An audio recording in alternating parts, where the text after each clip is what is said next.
Yay. Thank you for your time. Alyssa Taylor, thank you for joining us. Let's try this one more time. Four.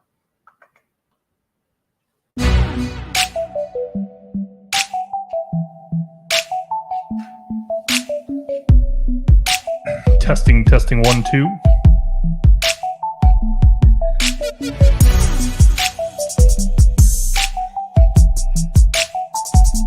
Michael Glover in the house.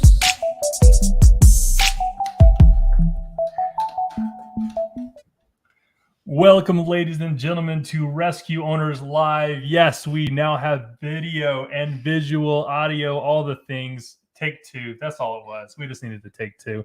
Thank you for bearing with us for a few minutes. Man, I'm so excited. So I don't know about you guys, but this past weekend, we did something that completely new. And so I kind of want to share that. I've only been talking about this for a few weeks now. Yeah. So there's this thing called an ultra marathon. And for those of you who are like, why would anyone want to run a marathon, much less an ultra marathon? Yes, that's what we signed up for, is an ultra marathon. It was called a Chakalaka. I think that's how you Rockin' pronounce it. Chocolate, Rockin' something like Chakalaka. that. And so this was in Alabama. Now, the cool thing about that was we're in Georgia. Alabama's an hour behind. So we got to wake up like 30 minutes before the race start. This is great. So an ultra marathon is classified as anything, I guess, 50 kilometers for those of you in the metric system. That is 31 miles. That's a lot of miles. And so we signed up for that months ago. Yeah. Months ago. And we started training for it. And Beth, you want to tell them how you did? I did well. Not as well as I expected to. Disclaimer. I expected it to be a fairly flat race. The friend who sold us on doing it lied. No, he didn't lie. He last did it the year before that they changed the race route. So when he did it, it was a flat course. It was a and flat bike trail.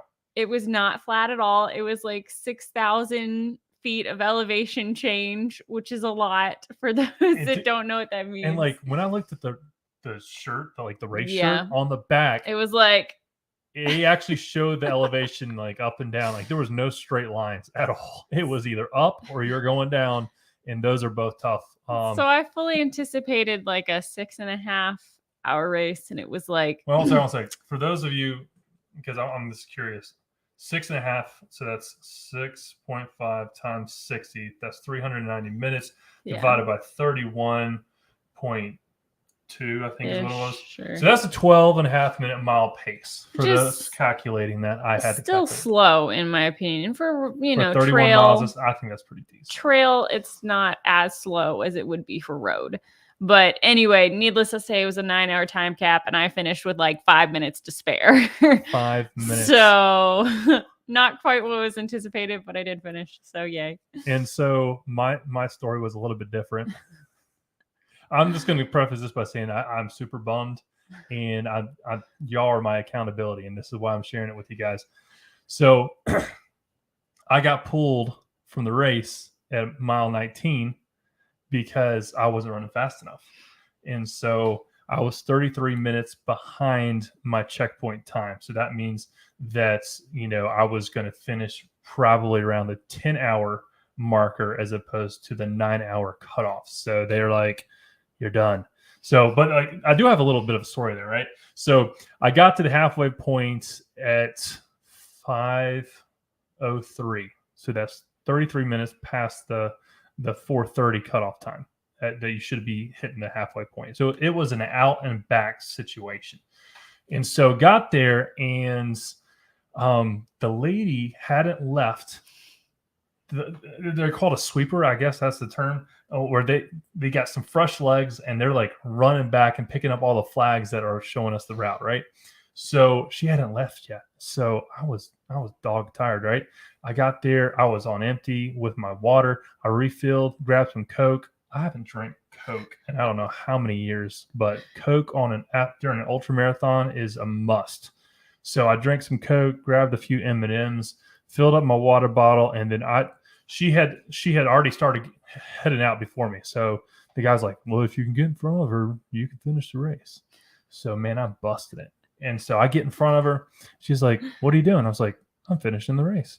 And so I'm running. And then next thing I know, she's on my tail because she's got fresh legs and she's ready to run and pick up all those trail markers, right?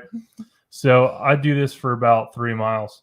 And she goes, I'm just going to trot in front of you. Apparently, I started slowing down a little bit. I'm just going to trot in front of you. And she got in front of me. And when I say it took about 5 seconds, and I did not see her again.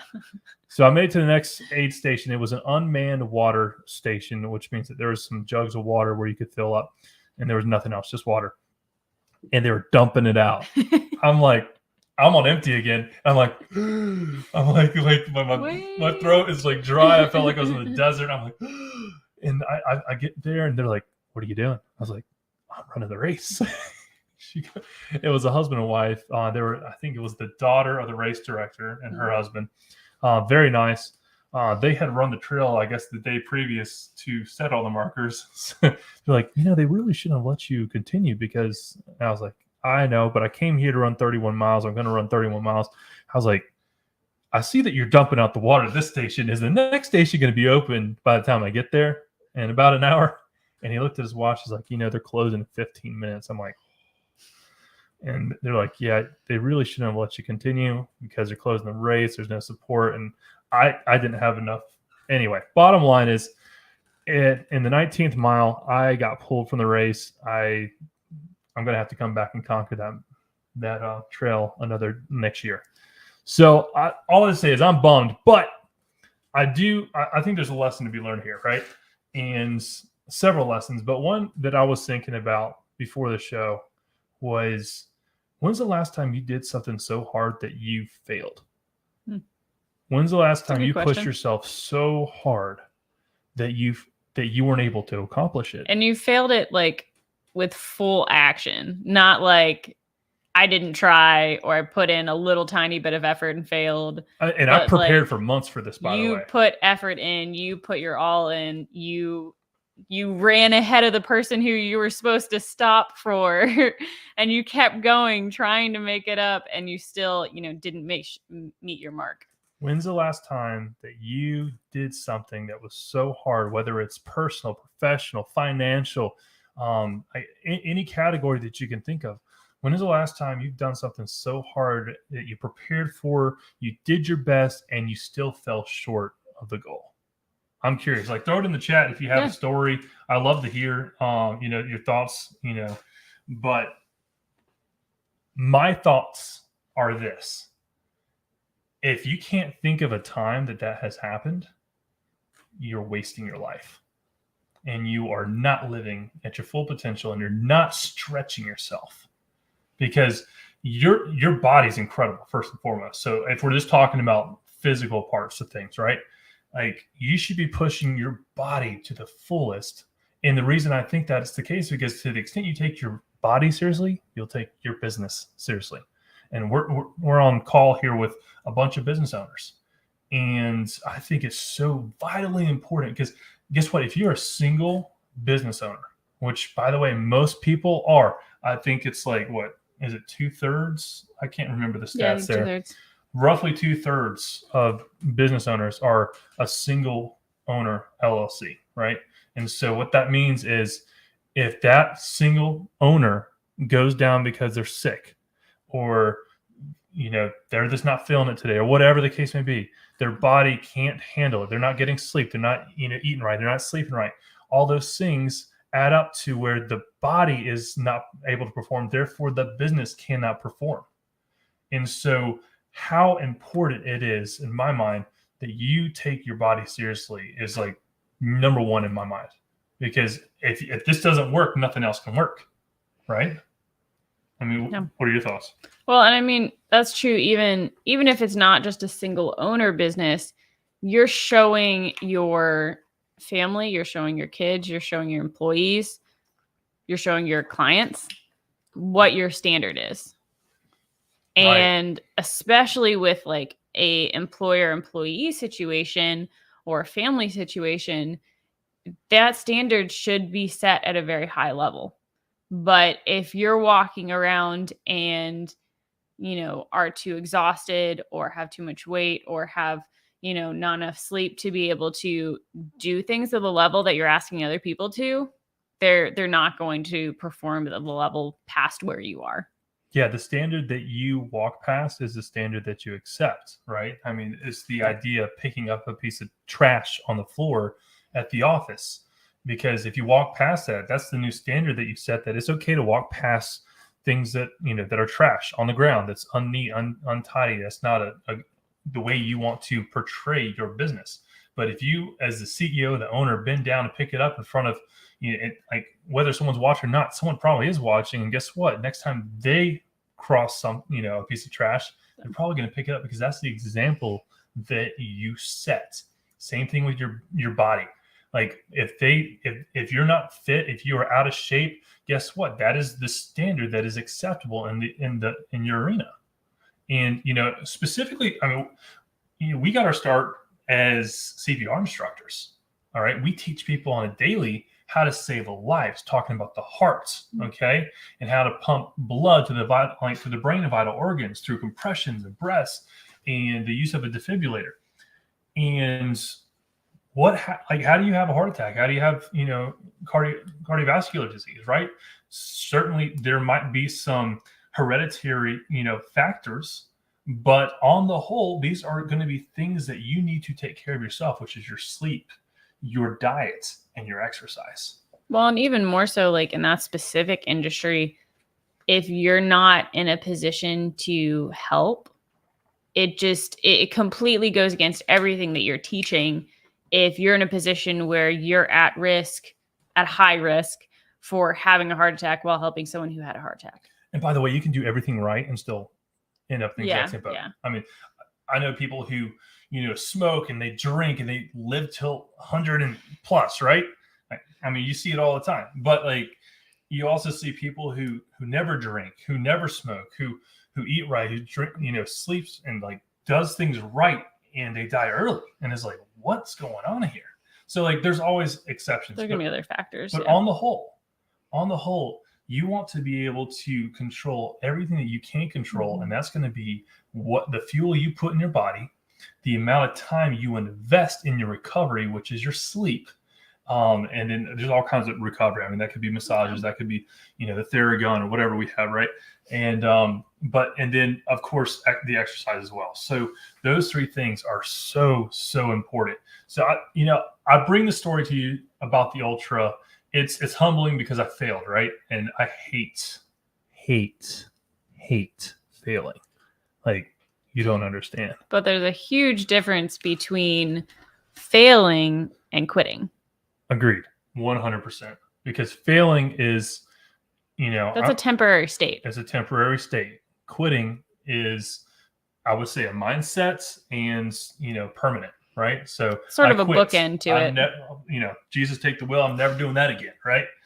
That's quitting. Yeah. But the first thing I told Beth is, we're signing up for this dang race again so I can conquer this route. Well, and failure is good. People Agreed. think that it's bad. They think that it's a horrible thing that should be avoided at all costs. But in reality, it's something that should be exciting and embraced, because it tells you, A, that you tried something new. You tried something that, you're not amazing at right now at this very moment in time. It tells you that you pushed yourself past your current boundaries, your current abilities, your current mindset. Because the only way that you're going to fail, if you're not failing, that's a bad thing, because you're not pushing yourself hard enough to find that point where you're not good enough to finish it at this time, whether that be, doing a physical thing, doing a mental thing. There's so many different ways in which that can happen. But I think we do a great disservice to employees, to children, to people in general when we teach them that failure is bad, because it's the basis for all growth and improvement. That's a soundbite right there. That is a soundbite. What? I do like that. We are at 2055 soundbite. I'm just writing this down. That was good. We're gonna put that up on the social media platforms. I like that. That's awesome. Can you say that again? I did like that line. I'm not gonna lie. Failure is the basis For all growth and improvement. Ooh, I love that. I love that. If you're taking notes down, write that down. Ooh, I like Malcolm has here. It's not failure, it's feedback. Ooh, I like that. Which is Malcolm. also extremely accurate. Maybe we should give Malcolm a feedback, like a sound bite. There you go. I love that. And yeah, that's awesome. The feedback is, hey, you're either going to need to prepare more. You're going to need to get faster. In my case, I'm going to need to get faster. I might need to lose a little bit more weight, whatever that case may be. I'm 270, which is a lot of weight for someone to be running that many miles. Yeah. Not an excuse, just a fact that, hey, look, I started out 285 this year, and then I shed 15, and I'm still in the process of shedding. My goal is 250. That's kind of like the number I have in my head right now. So that's kind of like I'll keep y'all posted if you're interested. Point. That's my current point. Current goal. There you go. That's the target. And so, yeah, I just, the feedback for me is, okay, I need to lose a little bit more weight. I need to train on hills. And because I trained at, for those of you who know Georgia, there's a place called Kennesaw Mountain. There's a little bit of a hill there, but like everything else is like relatively flat, as far as, the trail. But I did not train up and down like this particular trail. I'm going to train completely different for that race next year. By the way, I've already found another race that I want to do. So I can because one of my personal goals this year was to hit an ultra in 2022. So I'm going to hit an ultra in 2022, and it's going to be official. I'll keep you posted when that happens. And Malcolm made another good point here. He said he's been getting a lot of feedback lately because he's been doing more. And so it's important to, as you step into periods of growth, which you should always be growing, but there's going to be points where you're growing more than others. You have to prepare yourself with the correct mindset to step into that, because with growth comes failure, comes feedback. And if you're not mentally prepared to receive it as critiques versus criticism, it's going to be extremely hard for you to capitalize on what could be literally life-changing information from people. And depending on who you're receiving that feedback from, sometimes it's better presented than others. But if you can look at it objectively and say, okay, what can I benefit from this information? What can I pull from this? What nuggets are hidden inside? Maybe some negative stuff even. What can I grow with from this? Then you are going to benefit regardless of how those comments were intended, because you can take from it and say, you know what? This is truly good feedback. This is stuff that I can implement. This stuff is, excess. I don't need that. I can throw that away and not think about it again. And, and even with stuff that's well meant, to be able to take that and not take it on a personal level, but take it as, hey, these are ways that I can get even better than where I currently am. And then make the changes and move forward and let that go and not ruminate on those things and become a negative place that you just sit in. You got to be able to move. And if you're not moving, then there's not going to be anything beneficial happening. Yeah, you're stagnant, and you don't want that. But to her point about like taking an objective look at what just happened, why did I fail? What kind of feedback can I get from this? If you don't ask these type of questions, you're going to repeat it. Yeah. You're going to repeat that same failure again and again and again until you learn the lesson. So how would you like to learn the lesson the first time, or even from other people's mistakes? I mean, like that's a huge part of Rescue Owners Live, right? I created Rescue Owners Live so that we can help businesses grow more effectively, efficiently, and profitably, all while achieving their personal, professional, financial goals. Guess what? We've made a lot of mistakes, a lot. And so we're sharing those mistakes on a weekly basis with you guys, because we want to make sure that, hey, this is something we tried, it did not work. It might work for you, but most likely not because of this, this, and this. Here's what we decided and learned that we should have done differently. And guess what? If you take notes and listen and hear and what we're saying, you're going to be able to leapfrog your business from, where you are today. Let's say you're starting out today. But guess what? We're 7, 8 years into business. Yeah, And same. so imagine being 8 years, in the future on a certain part of your business. I mean, and starting in year 1 with a year 8 mindset, right? If you do that, then in year 8, you're going to be like in year 16, right? If I did that math right. But you see what I'm saying? So like, and it's not just Rescue Owners Live. It's books, it's podcasts, it's live shows like Rescue Owners Live. It is all the things that you can consume. And again, by the way, you can overconsume. There's a balance to everything. So make sure, to figure out those few things that you can really get good information from. You trust them. They're people that you've seen them. They're real, they're not just feeding you a bunch of, crap. I don't know if I would say overconsume necessarily. It's just needing to make sure that when you consume something, you're actually implementing it. So it's more speed to action. I like than that. anything else. That's a great clarification point. Because if someone's really good, because people can get very dialed in to hearing information, taking it, immediately implementing it, and then moving on to the next piece of information because they already have that. And then there's other people that they take the information in, they think about it, they ruminate on it, they contemplate ways of utilizing it. And all of this is happening in their head, and they sit on the information for years, and they never actually get to the point of saying, okay, I'm going to actually implement the things that I've been thinking about. So the people who take that information and immediately shoot it back out, regardless of how put together it is yet, are going to, on the whole, do significantly better than someone who just goes, well, I don't want to do it until it's perfect. So I'm going to think about it for 6 months. And then maybe I'm going to implement it at that point.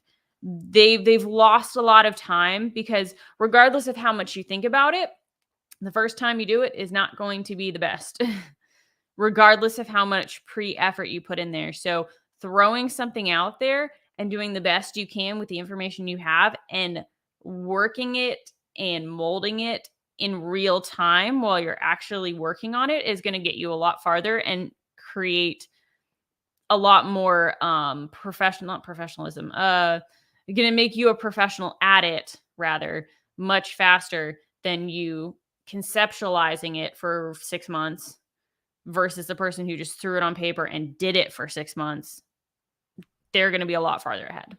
I mean, even look at the show for an example. Like, if you go back and look at one of our first episodes, you don't need to necessarily I'm not advocating for you to do this, but if you go back, you will notice a stark difference in how we talk, how we present ourselves, the flow of the conversation, the comfortability of looking at a camera instead of a person. Yeah, it's completely different. And so, being able to, manage the comment section a little bit differently and better. And there's this, when you do it, you get better at it. Right. Yeah. And so. And never's perfect. Obviously, look at today's show. It took 2, right?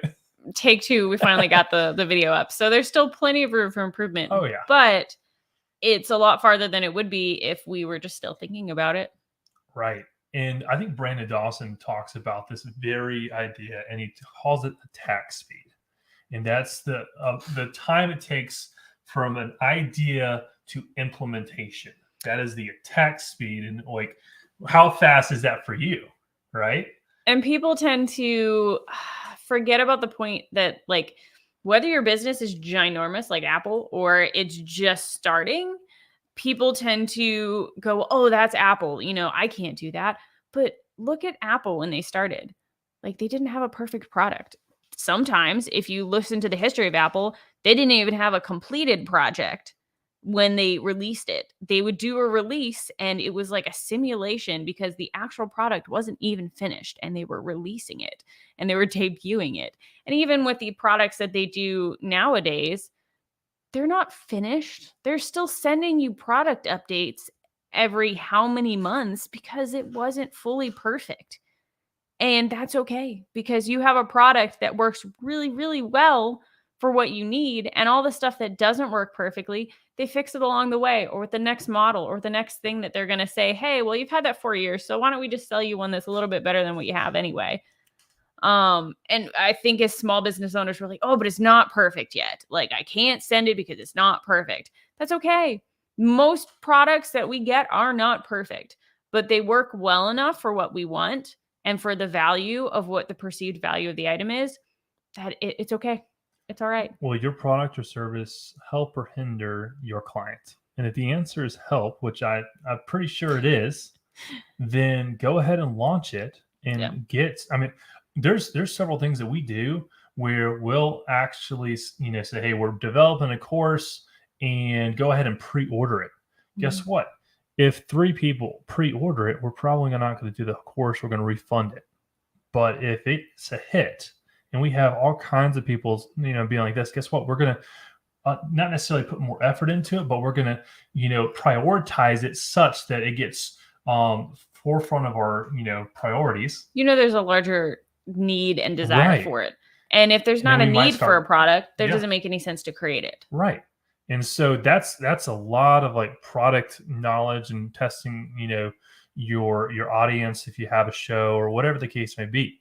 And so speaking of, last week we had Jed Olson on with us. And I'm going to go ahead and put this. It's a long link. I wish I had a short link. Jed Olson was with us last week, and we partnered with him on an incredible deal where it's called the Strategic Growth Blueprint. And this is basically a blueprint of how to, grow your business. I just kind of want to read to you some of these things that he's talking about. It's a 3-part system we've designed specifically for new business owners who need specific guidance, but may not be in a position for ongoing coaching or consulting. So we start with an in-depth intake form to give us an audit of where your business is in areas such as sales, marketing, operations, fulfillment, production, products, and services. We then perform a 1-hour deep dive session over Zoom, and to give some initial coaching and insights, while also extracting more info for us to build a successful roadmap custom to your individual business needs. And finally, we deliver your unique strategic growth blueprints, a multi-page document with a video walkthrough. This 3-part system is literally what we've sold for $3,000. And then when you add the bonuses in, it's a $4,500 package. And these bonuses are incredible. 2 30-minute follow-up coaching calls. So you get 2 follow-up coaching calls at the end of the 30-day marker and the 60-day marker after your blueprint delivery to ensure continued success in utilizing the blueprint and make any pivots, adjustments necessary.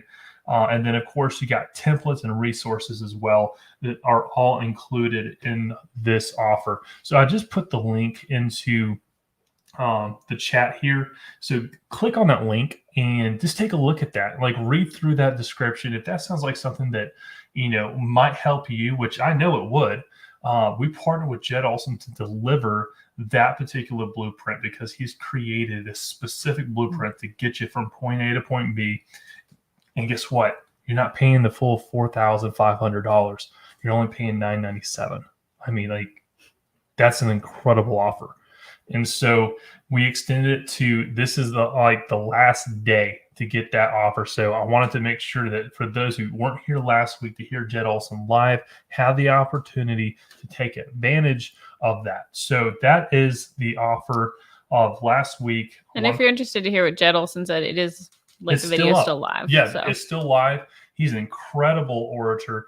He does an excellent job at what he does with coaching, consulting. That is his passion. I mean, he is absolutely, savage at what he does. So for $997, that is a steal. And if you don't take advantage of that, you're missing out on an incredible opportunity, because I guarantee you this time next year, those prices will probably be double, if not triple. Yeah. And of the $4,500. So we're talking $15,000 for this exact same package. Yeah, just because his demand will be that high at that point. 100%. So I would highly recommend take advantage of that offer. By the way, if you're listening to us live, we're streaming on YouTube, LinkedIn, Facebook. Do me a huge favor, hit that share button so that someone in your network can hear what we have to say to you tonight. Because I'm telling you, this Risky Owners Live is awesome. And I'm a little biased, right? But I mean, we get people, messaging us throughout the week that this says, hey, we have implemented this, we tried this, and it worked. And so these are the success stories that this is why we do what we do. This is a free show. It's live, so you don't get any of this I wonder who KIRK and Beth really are, right? I mean, this is a live show. You get the bloopers and all. So take advantage of this free, resource. Take notes. We got people who take literally pages of notes during our shows. So, you're going to get out of it as much as you put into it. So active chat, asking questions, taking notes, actually implementing it during the week. These are huge things that you can do to help grow your business more effectively, efficiently, and profitably. And that's true for literally anything that you go ahead and sign on to, unless it's a truly 100% done for you program. If there is any aspect of it where you need to be involved or doing half of the work or some of the work or all of the work, most of the time there are some programs out there that just, aren't worth your time, but vast majority of them are amazing. And the vast majority of them work if you put in the effort. And so it's incredibly important to really take the time that when you sign up for courses, when you listen to podcasts like this, live shows like this, that you go, okay, am I just going to take the time to listen to them? Am I just going to take the time to purchase the course and listen to a couple of videos? Or am I actually going to commit to saying I'm going to take, this hour from 7 to 8 and then take 8 to 8:30 and figure out exactly how I want to implement that either right away or the very next day, and actually figure out a course of implementing as soon as you hear something versus just listening to it and then going, oh, that was nice, until you listen to it again the next week or the next time you sit down to log into the course. Figure out a clear plan of action, block time on your calendar to not just conceptualize it, but actively, if it's like a course where it says, hey, and now we're going to do this, pause the video and do it and actually make that happen so that you can see progress as you're progressing through it. You will get as much out of it as you put into it, whether it's a show, a podcast, a book, online course, a workshop, a conference. I mean, you will get as much out of it as you put into it. So I would encourage you, so often you got these little things right here called a phone, right? They're such a distraction, and they can really take away from some of your best productive hours. And I would highly encourage you to, put that do not disturb mode on. I do that all the time. It's amazing. So I can have focused time and, throughout the day or evening or whatever that looks like. And so when you put this down, you're able to focus on the things that really matter and be present in the things that really matter, whether, you're on a date night, right? Or maybe you're, doing a breakfast or luncheon or going golfing with whoever, right? I mean, whatever that, situation is, are you fully present or are you checking your phone for the next notification? Because at the end of the day, at the end of your life, you're not going to be thinking about, those stupid notifications. You're going to be thinking about, man, I wish I spent a little bit more time with, and this fill in the blank. Yeah. So Beth talked about commitment. For those of you who don't know how commitment is defined, it's a pledge or bind to a certain course. So being dedicated, the origin is like to join, entrust, put into custody, even. Okay, is a commitment is what we're talking about. What do you need to survive hardships? We talked about. In my case, Beth succeeded in her ultra. I failed. What are some things that you need to, weather a failure or weather a storm or weather a hardship? Number one is commitment. You need to be committed to weathering and surviving that hardship. Number two is you got to have a lot of energy. Okay. I mean, we're talking about, next level energy. Because if you're down, if you're, you know, which everyone gets down at points of time, don't get me wrong, but if you're committed to surviving that hardship, you got to be committed to that energy level as well. Number 3 is your health. We talked a lot about health earlier on today, but if your body is not in alignment with your mind and your spirit, like there are things that you will physically be unable to do. Maybe bend down and pick up your kid who wants you to lift them up and throw them in the air, right? What if your back hurts or your knees hurt, or you just can't literally pick up 35 pounds of a person, right? I mean, these are things that you want to be able to do, but if you don't have the health in order to be able to do it, it's going to hurt, because you're going to realize, man, it's on me. I wasn't committed, 3 months, 6 months, 9 months, a lifetime previously to my health. So I would highly encourage you to get committed, to get that energy, to have good health. Number 4 is like-minded network. This is so powerful. Your network, you've heard it said, the 5 people you spend the most time with, right? Pick a number. You can't have 100 people you spend the most time with, but pick a number. It could be 2, it could be 3, whatever. But there are people that you spend the most time with, and guess what? What kind of person are they? Are they healthy? Are they fit? Are they smart? Are they pulling you or pushing you? What kind of energy you're putting off? I know that can sound very new age, but your words, your actions, they all have an energy on a scientific level. You can look up research about it. There's energies that are emitted. And so like, what is the temperature when that person walks in the room? Are they someone that makes everybody super excited that they're there? They're really encouraging, they're positive. Or is it someone that brings down the room and everyone's like, oh man, Brian's here again. Like, oh, I hate when he comes, just because it's always like so down and there's always negative things that he talks about. Thankfully I don't really have any friends that are called Brian right now, but but that person who just makes you feel horrible. Which kind of people are you putting yourself around? Because it greatly affects your ability to then be the person that walks into the room that makes everybody really happy because you're always positive and exciting and optimistic, versus the person who's like, oh, I had a horrible day. It's like, well, that's your 10th horrible day in a row. So yeah, those people are incredibly important. They're like those types of people that are always negative. If you can't get them out of your life completely, like greatly reduce the amount of time you have to spend with them, because that's a drain on you and your energy and your life. And like, so it'll sap it. It'll sap it. Like, I mean, you can take that most happy person, and if you have someone negatively being like, today's awful, it's always raining, the Eeyore, right? Like always negative, that happy person is not going to be as happy, and then ultimately probably going to end up being like, I mean, it was the second law of thermodynamics. I mean, things tend towards disorder, right? Well, and also just what you generally have on your mind is what you're going to see. It's the whole phenomenon of like, I buy a red Toyota, suddenly I see all the red Toyotas on the road. It isn't that there were any more after I purchased it. I just became aware of that. So same thing with whether you're focusing on positive or negative things. If I'm constantly focusing on negative things, I'm going to see negative things and I'm going to miss the small positive stuff or even the big stuff. Whereas if I'm focusing on looking for the positive things, I'm going to start seeing more positive things and less negative.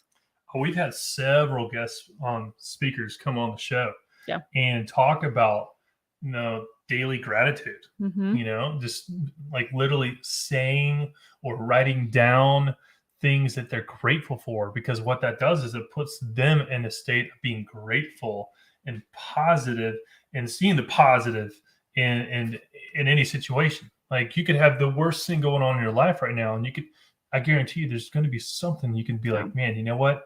This was really good that this happened today. Mm-hmm. I'm glad that this happened because of this, or I'm glad that this was, something that was able to transpire, and I see that. That's how, you become that person that people say, oh, they always see the good in things. That doesn't mean that they're blind. They're not going, oh, I don't see anything bad. they still see the bad things, but they choose to look at it in a different framework and through different lenses. And so it's not a matter of, oh, I'm ignoring the fact that, you know, it flooded inside my house, but they find something that beneficial that happened because of that. Oh, but it made me realize that this is a problem and it saved me from larger foundation issues. They always find a way to say, okay, well, what could have gone worse? How did this end up being better for me? And they focus on the better thing, because guess what? The bad stuff doesn't magically just disappear because you ignore it, and it doesn't just get better if you magnify it. It's going to be there either way. So if you can find a way to frame it in a better light, you're going to actually grow and have better things happen from it. Whereas if you focus on it, nothing good's going to come from that. And I like what you said a minute ago about, being a person that is not naive, but, always happy. Yeah. I mean, people. It's a choice. It's a choice, number one, but people are attracted to those types of people, by the way. Yeah. You think people want to spend time with the Eeyores of the world? I'm using the word Eeyore. So for those of you who don't know what Eeyore is, Winnie the Pooh. Well, that'd be so sad if someone didn't know. I don't know if I'm dating myself, but Winnie the Pooh, there's like the donkey that's always negative, right? I guess he's a donkey. He is a donkey. I guess I've never really Donkey. categorized him as a specific animal. Yeah, I guess if I was a donkey, I'd be negative too. Oh man! But what a great animal to choose to be negative. Anyway, it's gray. It's like kind of dreary. I guess I don't know. They always seem happy to me when they Can you do that again? No, I don't want to do it louder. That's why I did it really quietly. You're pretty good at that. No, so Eeyore is the character in Winnie the Pooh that's always down, right? So no one is attracted to that. In fact, people go out of their way to avoid those types of people because they know what that conversation is going to be like. It's going to be negative. No one wants to be around negativity. And it's very hard to, when you become entrenched in negativity, it's very hard for other people to pull you out. Mm-hmm. That's not to say that they can't help, but it's sort of you need to help yourself at that point a little bit, because otherwise it's a matter of, you try to show them a bright thing and they're like, well, but this, but that. Yeah. And to a certain point, it does require them actively participating in their own rescue to be able to move forward and progress from where they are. And I love the phrase participate in your own rescue. And we got that from rafting. Yeah. Okay. So has anyone been rafting? I would love to hear it in the comments if you've been rafting. So if you've been rafting, you've probably been through the safety brief where they talk about, hey, if you get, flipped out of the boat, you got to participate in your own rescue is the phrase that I've always heard them use. Yeah. Which is great because guess what? Rescue goes both ways. It's not just one-sided. The damsel in distress or whatever, the person, it could be a guy, don't get me wrong. The person that's out of the boat that needs help needs to actually grab onto the line and hold on to that line. Ooh, okay. So it's called Rescue Owners Live.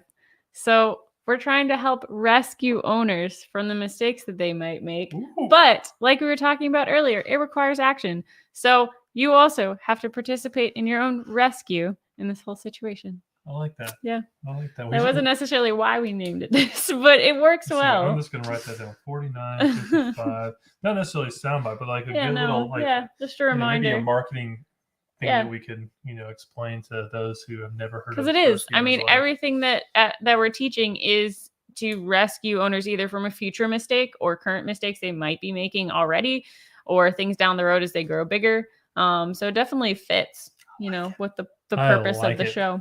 Oh, that's good. Michael says deep. I like it. Thank you, Michael.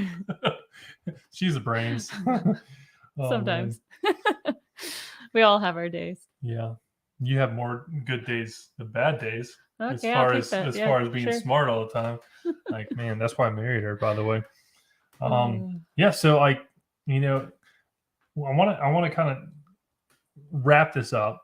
But we started out by talking about health. I want to end with talking about health in how we can 10x our health. Okay. Number one is we gotta set 10x targets. It's cliche 10x, but we gotta set big targets. What is a health target that you have currently?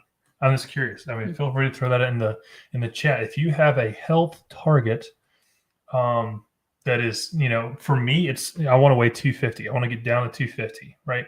That is a health target. And the reason I say 250, it's like, it's not a matter of weight per se. It's a matter of how I feel. Because one thing I noticed when I lost 15 pounds, I got down 15 pounds fairly quickly. Mm-hmm. I lost 15 pounds, didn't get down to 15 pounds. I lost 15 pounds fairly quickly, but I also started a new weightlifting program at the same time. So then I was building muscle at the same time. And so it started kind of, evening out a little bit to where I wasn't losing as much weight. So don't let necessarily weight be the indicator of, oh, you're fit, because your body can tell you. I mean, you can look at your body and you can feel what feels good. Like, right? Yes. I mean, she's a nutrition coach. I was about to say, putting on my nutrition coach hat / business owner hat, it can be helpful when you're setting goals like this to think, okay, where do I want to be? Say it's a health goal. Instead of necessarily just saying a weight, be like, okay, what do I look like at, my goal weight? What does that look like? Visualizing that. What are the things that I do? What am I capable of that I'm not capable of that now? Whether that's lifting a certain amount of weight or running a certain distance or being able to walk to a mile with your grandkids without getting winded, or pick them up without your back feeling like you just broke it. What is that? Visualize and really get into that. Have someone say, okay, tell me more. Have someone that really allows you to dig deep into that and create that full vision of what that looks like. You can do that with your business too, about where you want it to go. Everything. These questions that she's like telling you to think through and ask yourself are so important. You can do that with every area of your life. When you set a goal, right? What does it look like? How do I feel? What can I do? These are incredible questions that most people don't ask. And guess what? They never get there because they don't have the thing that they're looking towards. Well, and when you do it, it's not a bad idea to, it sounds silly, but hold with me, close your eyes and visualize it. So ask yourself questions like, if it's a certain thing that you want to create with your business, say like a new location or something like that. Okay, well, what does it look like? What kind of floors do I have? What kind of music do I have playing when my customers walk in? All those kind of things to create the full experience, because when you imagine things like that with your brain, it actually can't tell the difference between reality and imagination. Your brain literally cannot tell the difference on a scientific level. And so if you can get down to minute details of exactly what that looks like, whether it's a health goal, business goal, whatever kind of goal you're working towards, really pictualize, conceptualize, get down to exactly what it looks like, tell someone. And your brain is going to experience the same thing as if you were actually doing it. And then go on to ask yourself, okay, so I have all this figured out. I have a really clear picture of where I want to get. So maybe we're going back, maybe it's a health goal. Okay, well, I'm now this person who's in this new forward situation that can do all these things that I can't do right now. What are the things I do every day? What does my day look like? What do I do when I first get up in the morning? When do I first get up in the morning? What's the thing that I enjoy doing? Is it, okay, if I want to be a runner, do I do a run first thing in the morning? What do I eat for breakfast? What kind of choices do I make for lunch? How do I get to work? Do I bike there? Do I drive there? Do I walk home? You can start asking yourself all these questions. Same thing with your business. Okay, as someone who owns a franchise now instead of just one location, what does my day look like? Who am I talking to? Who am I seeing? What kind of daily habits do I have? Because whoa, you're getting to my I know, I saw that the next one, so okay. I was like, this is a perfect segue. That was a great segue. No, sorry, I didn't realize you were that in sync. Wow, that's pretty good. You can finish, or are you done? But basically, just figuring out, okay, this is my goal point. Now start working back of like, how did I get there? Like, what does that look like in that situation? What am I doing every day? Because those habits are the things that's going to actually get you there. Yeah. Those daily rituals is what she's talking about, those habits, which is number 2, daily rituals. So there's a level of consistency that you need to have in your life, because if without it, then you're haphazard. You're doing everything on the seat of your pants, and you're never actually, like, that goes with a sales call. Like, do you have a sales process? Do you have a sales script? And when I say a sales script, I'm not talking about reading a dang piece of paper. I'm talking about bullet points where, okay, I'm in the greeting, I'm in the fact finding, I'm in the, this. Because if you do it enough, you should not be reading it even a few weeks after you start. Yeah, it should be a conversation. It should be a structure that you know where things go, and you can weave in and out of that, but you have a general framework. So you're like, I know where I am. So if someone were to pause the situation, you'd be able to be like, yeah, I'm in the fact finding. And you're in control of the conversation because you know where you are in the conversation, and therefore you can control the outcome to an extent. Mm-hmm. And so certain objections that you might be, receiving in the greeting versus the fact finding versus the demo versus whatever are, not necessarily objections, right? That this might be a reactionary response to that part of the sales process. And so having these things in place are the consistency, because if you can't replicate yourself, you're not going to be able to grow your business. The majority of business owners are single owner LLCs, right? They are nose to the grindstone. They're wearing 27 different hats, and they're never going to be able to scale because they have to have everything perfect. If they want to do it right, they got to do it themselves, and they're not willing to delegate let other people help them. By the way, they don't write down processes so that they can show other people how you've done it successfully in the past. And so these are all things that if you're consistently writing down process, if you're consistently having a daily ritual, if you're consistent, then you're able to replicate that and teach someone else to do the same thing you've done. Well, and sometimes they hold on to things they don't need to do. So sometimes it's delegation, and sometimes, yes, I'm going forward with the next point. Oh, it's okay. They hold on to things that they can let go of.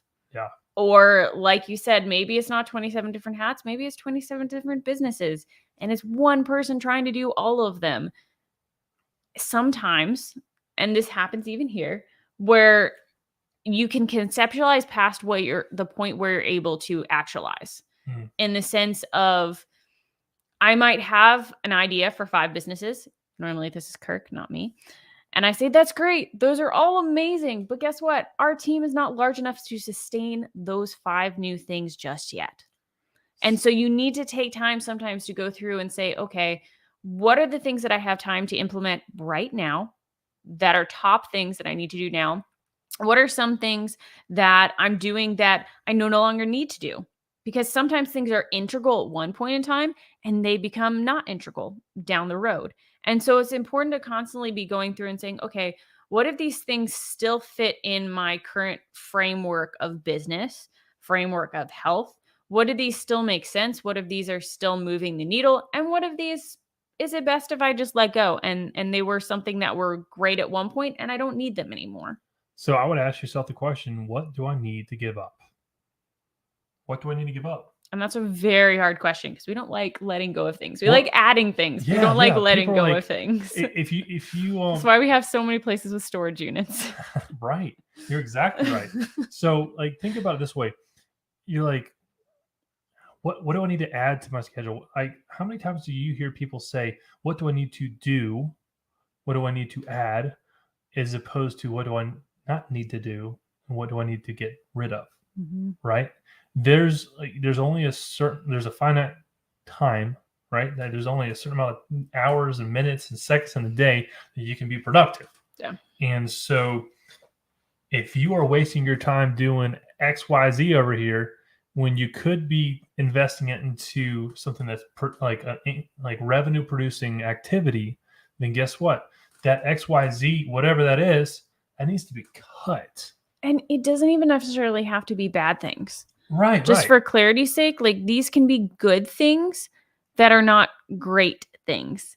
And you need Yeah. to sift through that. That's a harder one, honestly, than productive versus not productive or good versus bad. The hard ones to sift through are when you get to good versus great. Mm-hmm. Because sometimes you really love the good things, but you really need to do the great things. And so Right. learning where that balance is of letting go of the things that are good, but they're not as good as something else can be the hardest point for that. I couldn't agree more. And then the next thing I would ask yourself is, hey, what do I need to learn? Is there something that I need to learn that will help me be more proficient in my profession? Like more, like helping me be more effective, efficient, and profitable. Right? Those are that's rescue owner's life. And so, like, what can I do to be better at my profession? What do I need to learn in order to be better, great at what I do?